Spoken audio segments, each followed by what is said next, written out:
চা এবং আমাদের গল্পের আসর একদম জমে পারফেক্ট জুটি।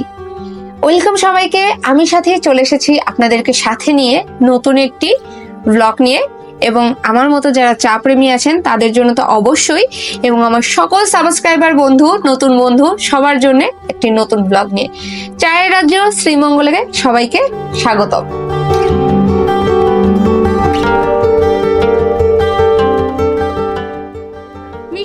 শ্রীমঙ্গল।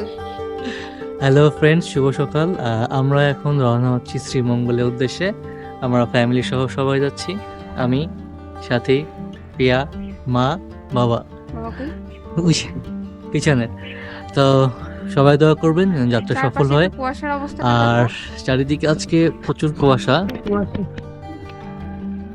আমরা বাসা থেকে রওনা হয়েছি, এখন হচ্ছে যাব আমার কাজিন আসছে, তার ফ্যামিলি বলে আমরা দুইটা ফ্যামিলি মিলে যাচ্ছি। তো ওরা হচ্ছে কাছাকাছি আসবে গাড়ি নিয়ে। আমরা গাড়ি ঠিক করেছি একটা। আমাদের গাড়ি খরচ পড়েছে 10,500 টাকা। ঢাকা থেকে গাজীপুর আসছে, দেন এখান থেকে আমরা শ্রীমঙ্গল যাব। জাস্ট শ্রীমঙ্গল আমাদেরকে নামিয়ে দিয়ে চলে আসবে গাড়ি। কি পরিমাণ কুয়াশা, যাই না। শ্রীমঙ্গলে তো শীত আরো বেশি পড়ে, তো শীতকালটাতে শ্রীমঙ্গল অনেক ঠান্ডা পড়ে। জানি না ওখানে যাওয়ার পরে কি অবস্থা। বাবা মা কখনো এভাবে বাইরে যায়নি। আর আমরা এখন নাস্তা করিনি, আমরা কাপাসিয়ার দিকে গিয়ে তারপর চিন্তা করছি নাস্তা করবো সবাই মিলে একসাথে। তো চলুন। তো আমরা নাস্তার জন্য ব্রেক নিয়েছি, এবং এই যে পরোটা, ভাজি আর হচ্ছে মিষ্টি খেয়েছিলাম, সাথে ডিম ছিল। তো যেটা হয়েছিল, হিন্দু হোটেল ছিল, কিন্তু হচ্ছে ভাজিটা না শেষ হয়ে গিয়েছিল, কারণ আমরা একটু লেট করে গিয়েছিলাম। আর এখানকার পরোটা কিন্তু আমাদের একদমই গাজীপুর মাওনার মতো না, বেশ টেস্টি পরোটা ছিল। আর আমাদের এই যে বাবুটা হচ্ছে আমার মতো ভেতো বাঙালি বাবুটা ভাত খেতে না পেয়ে সেদিন আর নাস্তাই করলো না। কেক, রুটি, সবজি, কলা কোনোটাই সে খাবে না। তো কি আর করা, ছোট বাবু থাকলে এই ছোট ছোট বিষয়গুলো খুব খারাপ লাগে। আমরা পেট ভরে খাচ্ছি, কিন্তু এই যে বাচ্চা কাচ্চাগুলো খেতে পারে না, ওদের খুব কষ্ট হয়। তো সবকিছু মিলেই কিছু করার নেই। ট্যুরটা অ্যারেঞ্জ করা হয়েছিল, তো যেতে তো হবেই। তো আমরা খাওয়া দাওয়া শেষ করে আবার পরবর্তী যাত্রা শুরু করব, এবং পরবর্তী যাত্রার মাঝখানে আপনাদেরকে আর দেখানো হয়নি, আমি একটু ঘুমিয়ে পড়েছি।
একবারে দুপুরে খাওয়ার জন্য আমরা হচ্ছে 5 ভাই হোটেলে দাঁড়িয়েছিলাম। 5 ভাই হোটেল এখান থেকে আমাদের রিসোর্ট হচ্ছে 15-20 মিনিটের রাস্তা।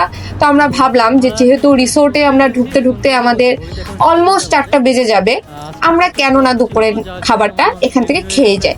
আর 5 ভাই রেস্টুরেন্ট আমি অনেক ভিডিওতে দেখেছি ইউটিউবে, যে যারা শ্রীমঙ্গল একটু গ্রামীণ পরিবেশে রিসোর্ট গুলোতে থাকেন, তারা কিন্তু 5 ভাই হোটেলে বা রেস্টুরেন্ট যেটাই বলে না কেন, এখানে লাঞ্চ করে। তো আমরা এখানে লাঞ্চ করছিলাম দোতলায়। ফ্যামিলি হল যেটা ছিল, বেশ ভালো জায়গা আমি বলবো, পরিষ্কার পরিচ্ছন্ন ছিল। আমরা সবাই কিন্তু অনেক টায়ার্ড, কারণ রাস্তা ভৈরব থেকে খুব খারাপ ছিল, যেটা বললাম ধুলাবালি। আর এই যে বাবুটা ক্লান্ত হয়ে গেছে। তো আমরা এই বড় টেবিলটা বুক করেছিলাম, এবং ওয়াশরুমের ব্যবস্থা আছে সুন্দর, খুব পরিষ্কার পরিচ্ছন্ন। তো খাওয়া দাওয়া শেষ করে খাবারটা কিন্তু দেশি খাবারটা মজা ছিল।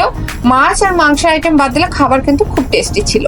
এটুকুই শুধু বলবো, যার যার টেস্ট তার তার কাছে। তো আমরা আবার যাত্রা শুরু করলাম। যাত্রা শুরু করে এখন শুধু চোখে পড়বে মানে মনোরম দৃশ্য, যে চা বাগান, চা বাগান, চা বাগান।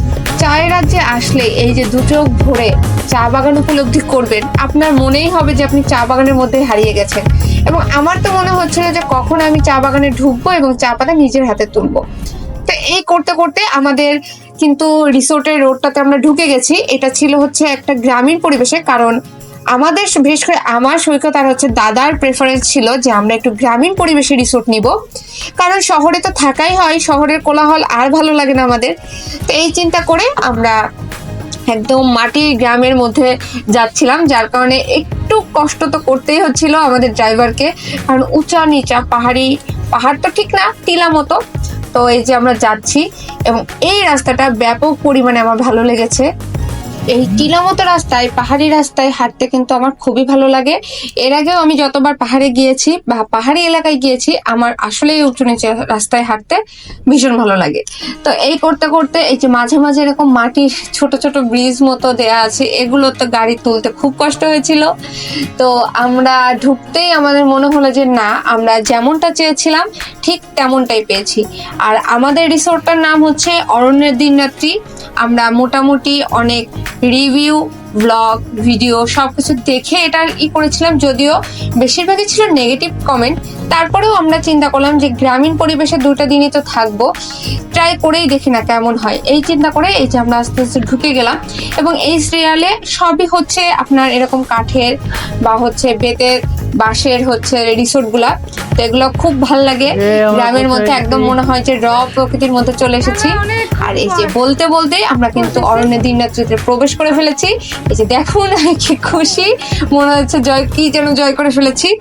তো আমাদের রিসোর্টটা ভীষণ সুন্দর ছিল।